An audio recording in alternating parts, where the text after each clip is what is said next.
Feel handle use করে যে কোনো সিরিয়াল নাম্বার তৈরি করতে পারি। ফিল হ্যান্ডেল অপশনটা ইউজ করে যে কোনো সিরিয়াল নাম্বার তৈরি করতে পারি। যেমন আমি যদি এইখানে পরবর্তী একটা সেলে জাস্ট এখানে আমি একটা নাম্বার লিখতেছি, দেখেন এখানে একটা নাম্বার লিখতেছি 1 এবং নেক্সট সেলে এসে আমি এখানে লিখতেছি 2। তাহলে 1 এবং 2 দুইটা নাম্বার লেখার পরে আমি যদি চাই এই বাকি সিরিয়ালগুলো কমপ্লিট করতে 3 4 5 6 7 8 এরকম 100 পর্যন্ত বা যে কোনো নাম্বার পর্যন্ত আপনি চান কন্টিনিউ করতে, সেই ক্ষেত্রে কি করবেন, এই যে দুইটাকে সিলেক্ট করতে হবে 1 এবং 2, দুইটাকে সিলেক্ট করার পরে এই যে নিচে দেখতে পাচ্ছেন একটা স্কোয়ার অপশন আছে এবং এখানে পয়েন্টার নিয়ে গেলে আপনারা জানেন যে একটা ফিল হ্যান্ডেলের একটা বাটন আসে, প্লাস সাইন আসে, ব্ল্যাক প্লাস, এবং এটাকে ধরে যখন টান দিবেন নিচের দিকে তখন দেখবেন অটোমেটিক এই সিরিয়ালটা কন্টিনিউ হয়। তাহলে যতক্ষণ পর্যন্ত আমরা নিচের দিকে এটাকে টেনে নিব ততক্ষণ পর্যন্ত পাবো। এখন এই 12-এর পরে আপনি চাচ্ছেন আরও নিচের দিকে দরকার, সেক্ষেত্রে আপনার কাজ হচ্ছে আবার এই লাস্টের দুইটা সিলেক্ট করতে হবে 11 এবং 12, জাস্ট এই দুইটাকে আবার সিলেক্ট করবো 11 12, আবার এটাকে নিচে টেনে দিব। তাহলে এভাবে করে আমরা আমাদের লিস্টটাকে যতক্ষণ দরকার আমরা কন্টিনিউ করে নিতে পারবো। তাহলে এটা হচ্ছে অটো সিরিয়াল কমপ্লিট করার জন্য আমরা এই ফিল হ্যান্ডেল ইউজ করতে পারি। একইভাবে আমরা বলেছিলাম যে আমরা চাইলে এই ফিল হ্যান্ডেল ইউজ করে আরও কিছু কাজ করতে পারি। যেমন আমি এখানে যদি সিরিয়ালটা একটু ডিফারেন্ট ওয়েতে লিখি, যে প্রথমে 1 দেন হচ্ছে 3, 1 এবং 3 দুইটা নাম্বার লিখলাম। এখন এই ক্ষেত্রে আমি দেখেন প্রথম নাম্বার এবং সেকেন্ড নাম্বারের মাঝখানে গ্যাপটা কত আমাদের এখানে, 1-এর পরে 3, 2, তাহলে এখানে 2 করে গ্যাপ আছে। নর্মালি 1-এর পরে 2, এখানে গ্যাপ ছিল 1 করে গ্যাপ। তাহলে আমাকে ফিল হ্যান্ডেলকে বোঝাইতে হবে যে আসলে আমার স্টেপ ভ্যালুটা কত, মানে আমি কত কদম করে আগাবো, তাই না, কত স্টেপ করে আগাবো। তাহলে যখন 1-এর পরে 3 বলতেছেন তাহলে সেক্ষেত্রে সে স্টেপ ভ্যালু ধরতেছে 2, তার মানে সে কী করবে 3-এর পরে আবার 2 স্টেপ যাবে, তার মানে 5 বলবে নেক্সট ভ্যালুটা। তাহলে আমি যদি 1 3 এই দুইটাকে সিলেক্ট করি 1 এবং 3 একই কাজ করতেছি, দেখেন ফিল হ্যান্ডেল অপশনটা নিয়ে আসলাম এবং নিচের দিকে কন্টিনিউ করতেছি। দেখেন পরবর্তী সিরিয়ালগুলো কিন্তু আমাকে 5 7 9 11 এভাবে দিচ্ছে। যে সিরিয়ালই তৈরি করবেন সেই ক্ষেত্রে আপনি প্রথম দুইটা সিরিয়াল যখন বসাবেন অটোমেটিক সে ওই গ্যাপটা ক্যালকুলেট করবে এবং ওই রেসপেক্টই বাকিগুলোকে আপনাকে দিয়ে দিবে। তাহলে আমরা এইভাবে করে অটো সিরিয়াল ক্যালকুলেট করতে পারি এই ফিল হ্যান্ডেল ইউজ করে। তাহলে শুধুমাত্র অটো সিরিয়ালের আমরা দেখলাম যে নিচের দিকে টান দিয়ে এই অটো সিরিয়াল করা যায়, এরকম না, আরও কিছু কাজ করা যদি আমরা দেখি। যেমন আমি পরবর্তী একটা সেলে আরও কিছু করতে চাই, যেমন এখানে একটা আমি সেলে লিখতেছি, দেখেন আমাদের জানুয়ারি হচ্ছে আমাদের ফার্স্ট মান্থ, আমি এখানে জানুয়ারি লিখতেছি, দেখেন জানুয়ারি লিখলাম আমি। যার জানুয়ারি লেখার পরে আমি যদি এই জানুয়ারি লেখাটার উপর মাউস দিয়ে ক্লিক করি এবং এই যে ফিল হ্যান্ডেলের যে অপশনটা ছিল আমি এখানে পয়েন্টার যখন নিয়ে আসবো এই স্কোয়ারটার উপরে একটা প্লাস সাইন চলে আসে, আমরা বলছিলাম। এখন আমি এটাকে যে জানুয়ারিকে ধরে ফিল হ্যান্ডেল করি নিচের দিকে নিয়ে আসলে দেখবেন পরবর্তী মান্থগুলো সে আমাকে শো করে, দেখা যাচ্ছে কিনা। জানুয়ারিকে যখন আমরা নিচের দিকে ফিল করলাম দেখেন ফেব্রুয়ারি, মার্চ, এপ্রিল, মে, জুন, জুলাই, আগস্ট এরকম করে আপনাকে কন্টিনিউ করতেছে। তাহলে আপনি যদি নভেম্বরের পর আবার এটাকে ফিল করেন তাহলে ডিসেম্বর আসবে, ডিসেম্বর আবার জানুয়ারি রিপিট হবে। তাহলে আমরা এরকম একটা মান্থের নাম লিখে যদি এটাকে ফিল হ্যান্ডেল করি সেক্ষেত্রে দেখবো যে অটোমেটিক নেক্সট নেক্সট নেক্সট মান্থগুলো শো করে। তাহলে এটা তো আমরা নিচের দিকে ফিল হ্যান্ডেল করলাম বিধায় আমরা এরকম আসছে। আমরা যদি এরকম বলি যে শুধুমাত্র নিচের দিকেই না, এই জানুয়ারিটাকে ধরে যদি আমরা ডান দিকে ফিল করতাম তাও কিন্তু জানুয়ারি পরে ফেব্রুয়ারি, মার্চ এভাবে আসতো। একটু দেখেন ডান দিকে ফিল করলেও কিন্তু জানুয়ারির পরে ফেব্রুয়ারি, ফেব্রুয়ারির পরে মার্চ এভাবে আসতেছে। আবার জানুয়ারিকে ধরে যদি আপনি লেফট সাইডে উল্টা দিকে টানতেন, উল্টা দিকে ব্যাক সাইডে যে আমরা টানতাম, দেখেন সেক্ষেত্রে তার প্রিভিয়াসগুলো আসে। জানুয়ারির আগে কি ছিল, ডিসেম্বর ছিল, সেটা আসতেছে। ডিসেম্বরের আগে ছিল নভেম্বর, নভেম্বরের আগে অক্টোবর, অক্টোবরের আগে সেপ্টেম্বর। তার মানে ফিল হ্যান্ডেল খুব কাজের একটা অপশন যে আপনি চাইলেই এটাকে ফ্লেক্সিবল যে কোনো দিকে এটাকে আপনি ফিল করতে পারেন, ডানে বামে উপরে নিচে যে কোনো দিকে ফিল করা যায়। ব্যাপারটা কি বোঝা যাচ্ছে? জি স্যার। তাহলে ফিল হ্যান্ডেল ইউজ করে আমরা এইভাবে করে আমাদের অটো কমপ্লিশন যে অপশনগুলো ছিল অটোমেটিক ডেট অথবা অটোমেটিক মান্থগুলো নিয়ে আসি। একইভাবে দেখেন আমরা যেমন দেখলাম যে আমরা আসলে মান্থের নামগুলো লিখতে পারি। একইভাবে যে আমি মান্থের শর্ট ফর্ম লিখি, যেমন আমি লিখলাম এখানে জানুয়ারি, শর্ট ফর্মে আমরা জান লিখি এরকম, তাই না, জানুয়ারি শর্ট ফর্ম। এটাকে লেখা যদি আমরা একে ফিল হ্যান্ডেল করি দেখেন সেই ক্ষেত্রে বাকি মান্থগুলোকেও সে শর্ট ফর্মেই দেখায় আমাকে। তাহলে আমি যেভাবে চাই ওকে শুধু বললাম যে আমি এই ফর্মে চাই, স্মল লেটারে জানুয়ারি লিখলাম, জাস্ট 3টা লেটার ইউজ করে, সেক্ষেত্রে ফেব, মার্চ, এপ্রিল এই শর্ট ফর্মটা সে আমাকে শো করতেছে। আবার যদি কেউ এখানে বলতো যে আমি আসলে ক্যাপিটাল লেটারে চাই, যেমন আমি যদি এখানে বলতাম যে আমি ক্যাপিটাল লেটারে চাই, যেমন JAN ক্যাপিটাল লেটারে লিখলাম এবং এটাকে যে টান দেই সেখানে দেখেন বাকিগুলোও সে আমাকে ক্যাপিটালে শো করতেছে। তাহলে ব্যাপারটা হচ্ছে যে আমি যেভাবে তাকে ইনস্ট্রাকশন দিচ্ছি ওইভাবেই সে আমাকে বাকি নাম্বারগুলো বা বাকি জিনিসগুলো ফিল করতেছে। আচ্ছা আচ্ছা স্যার, আমি বল। যদি ওই এন এর মধ্যে যদি এ যদি টান দিই তাহলে কি মানে সবগুলো লেটার চলে আসবে এ বি সি ডি? এ লিখলে টান দিলে বাকিটা আসবে না, কারণ এটা হচ্ছে ওইভাবে বলা নাই। তাহলে আমরা ওইরকম সিরিয়াল বলে দিতে হবে। আমি যদি এ লিখে টান দিই, দেখেন এ লিখে টান দিলে যেটা হচ্ছে আমাকে এটাকেই রিপিট করতেছে। এ লিখে টান দিলে এটাকেই রিপিট করতেছে।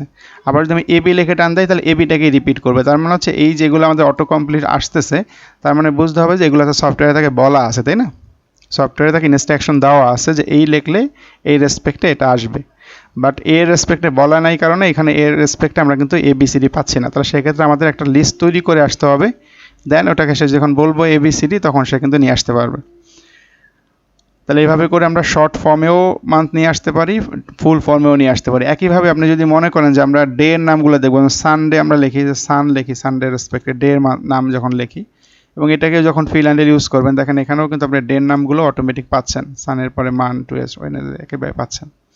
তাহলে এখানেও চাইলে আমরা ফুল ফর্ম ইউজ করতে পারবো, ক্যাপিটাল ইউজ করতে পারবো, যেভাবে করবো ওইভাবেই সে আমাকে বাকিগুলো ফিল আপ করে দেবে। তাহলে আমরা ফিল হ্যান্ডেল ইউজ করে ডে এর নাম অ্যাজ ওয়েল অ্যাজ মান্থের নামগুলো নিয়ে আসতে পারতেছি। বোঝা গেল কি?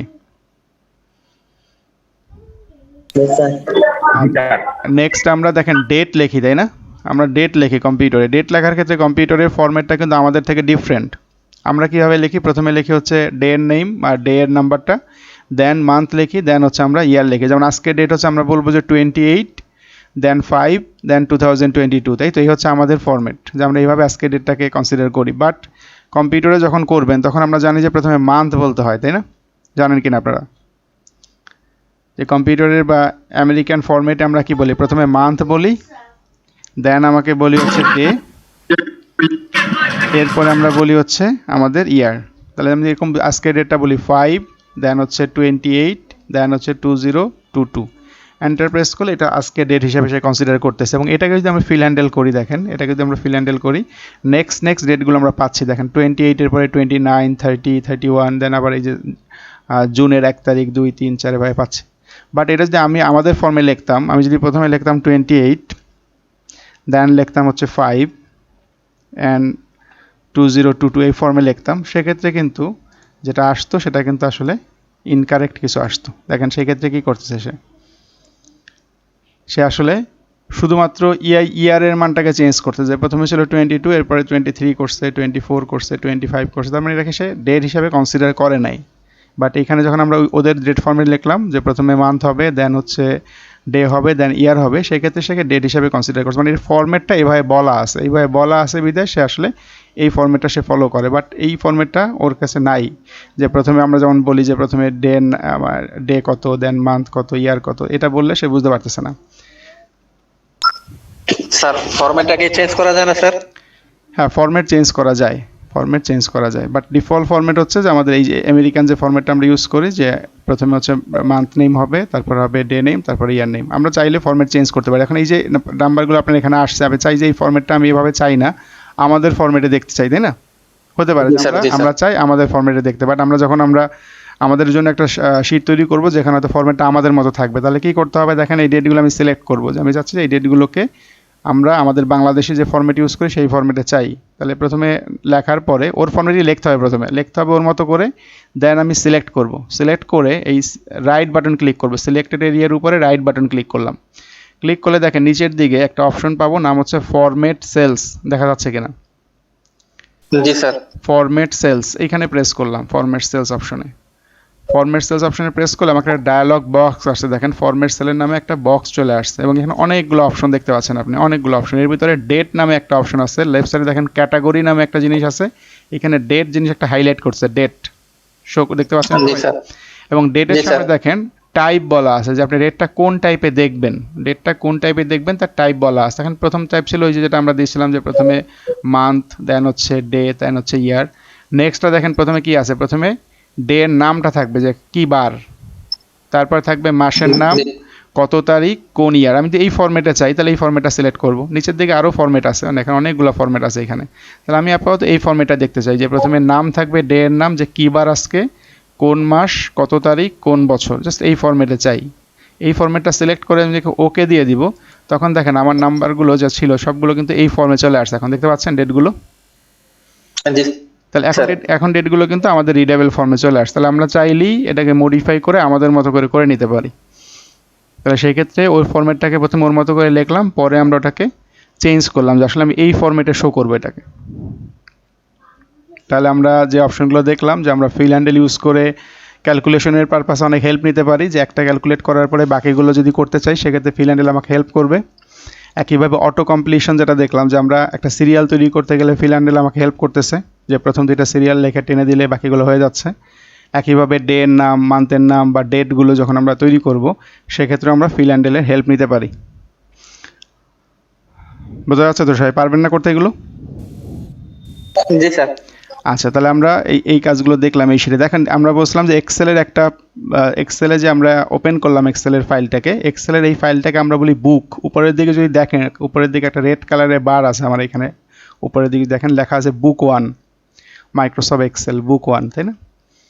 তাহলে এক্সেলের ফাইলটা আমরা বুক হিসাবে কনসিডার করছি। যেমন অ্যাকাউন্টিংয়ের ক্ষেত্রে আমরা লেজার বুক বলি, তাই না? অ্যাকাউন্টিং সাথে যারা পরিচিত তারা জানে যে লেজার বুক নামে একটা অপশন থাকে ওদের ক্ষেত্রে, লেজার বুক। তাহলে অ্যাকাউন্টিংয়ের কাজ যেহেতু করা যায় এক্সেল দিয়ে, এটাকে আমরা বুক হিসাবে কনসিডার করি। এরকম অ্যাকাউন্টিং রিলেটেড কাজ যেহেতু করি এখানে, এবং বুক 1 বলা আছে কারণ হচ্ছে এই ফাইলটাকে আমরা সেভ করি নাই। তাহলে আমরা যখন এই ফাইলটাকে সেভ করবো কোনো পার্টিকুলার নাম দিয়ে, তখন এই নামটা এখানে শো করবে, বাট এখন দেখা আছে বাই ডিফল্ট বুক 1। এবং নিচের দিকে যদি খেয়াল করেন, এখানে দেখেন আমার শিট 1 কথা লেখা আছে, দেখতে পাচ্ছেন কিনা? শিট 1, দেন নেক্সট হচ্ছে শিট 2, শিট 3। তাহলে আমি এখন 1 নাম্বার শিটে আছি, তার মানে এই বইয়ের প্রথম শিটে আমরা আছি এবং সেখানে এই কাজগুলো দেখলাম। তাহলে সিমিলার ওয়েতে আমরা চাইলে এই সেকেন্ড শিটে বা থার্ড শিটেও কাজ করতে পারি। দেখেন শিট 1টা আমরা কি করলাম, বেসিক কিছু ক্যালকুলেশন করলাম, যোগ বিয়োগ গুণ ভাগ। তাহলে আমি যদি এই যে শিট 1 এর লেখার উপরে ডাবল ক্লিক করি, শিট 1 যেটা লেখা ছিল ডাবল ক্লিক করলাম, এখানে লিখলাম হচ্ছে বেসিক, জাস্ট টাইপ করে দিলাম বেসিক ক্যালকুলেশন।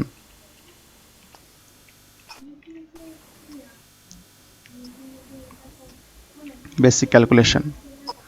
তাহলে এই শিটের নাম চেঞ্জ হলো বেসিক ক্যালকুলেশন। তাহলে আমি বুঝবো যে এই শিটের ভিতরে আমার কি আছে, বেসিক ক্যালকুলেশন আছে। একইভাবে শিট 2, এখানে যদি আমি প্রেস করি দেখেন নিউ আর একটা শিট আপনি পাচ্ছেন এবং একই সাইজের। আমি চাইলে এখানেও ডিফারেন্ট কাজ করতে পারি। তাহলে এই শিটে আমরা ডিফারেন্ট একটা কাজ করব। তাহলে এভাবে চাইলে যখন আমরা অনেকগুলো শিট নিয়ে কাজ করব, সেক্ষেত্রে কোন শিটের ভিতরে আপনার কোন ইনফরমেশন আছে সেটা বোঝার জন্য এভাবে শিটকে রিনেম করে দিতে পারেন, যে শিটের নামটা কি হবে। যেমন এই প্রথম শিটে আমরা নাম দিলাম বেসিক ক্যালকুলেশন, সেকেন্ড শিটে যে কাজ করবেন এরকম ডাবল ক্লিক করে নাম চেঞ্জ করে দিবেন। তাহলে এভাবে তাহলে আপনি ট্র্যাক করতে পারবেন যে আসলে আপনার কোন শিটের ভিতরে কোন ইনফরমেশন আছে। সেক্ষেত্রে আপনি ওই ফাইলে ঢুকলেই বুঝতে পারবেন যে আমার এই শিটে গেলে আমি স্যালারি ইনফরমেশন পাবো, এই শিটে গেলে আমার ক্যালকুলেশন হিসাব পাবো। তাহলে আমরা এইভাবে করে করে আইডেন্টিফাই করতে পারবো। একইভাবে এই যে বেসিক ক্যালকুলেশন যেটা ছিল, আমি যদি এখানে আবার রাইট ক্লিক করি, দেখেন এখানে আরও কিছু কাজ করা যায়, যেখানে ডিলেট অপশন আছে। আমরা চাইলে শিটটাকে ডিলেট করতে পারি, অথবা রিনেম অপশন দিয়ে রিনেম করতে পারি, অথবা এটাকে কপি করতে পারি। একটা শিটকে কপি করে আমরা চাইছি ডুপ্লিকেট করতে, যে বেসিক ক্যালকুলেশন নামে আমরা আর একটা শিট চাই, সেক্ষেত্রে আমরা যে কপি বা মুভ অপশন আছে,